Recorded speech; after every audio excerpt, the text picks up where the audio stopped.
BJP party పుట్టింది సనాతన ధర్మం నుంచి పుట్టింది. సనాతన ధర్మం అంటే ఏంటి? సనాతనం పూర్వకాలపు ధర్మం. పూర్వకాలంలో ఏం జరిగింది? భారత రాజ్యాంగం రాయకముందు ఎస్సీ ఎస్టీ బీసీలకు భూములు లేవు, చదువు లేదు, ఉద్యోగాలు లేవు. బాంచని కాలు మొగుతా అని అగ్రకులాల పాదాల కింద బతికేది.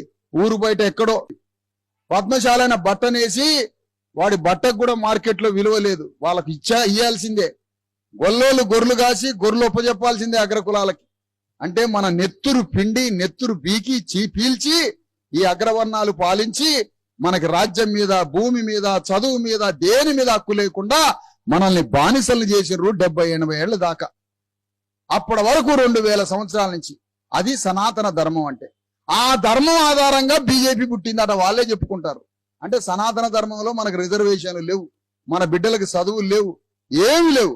ఇప్పుడు ఆ సనాతన ధర్మమే మళ్ళా తీసుకొని వస్తారట బీజేపీ వాళ్ళు. అంటే మళ్ళా పూర్వకాలంలో బానిసలుగా నీ కాలు మొక్కుతా బాంచనని ఎట్లా బతికినామో ఆ బతుకు తీసుకొస్తుందట బీజేపీ.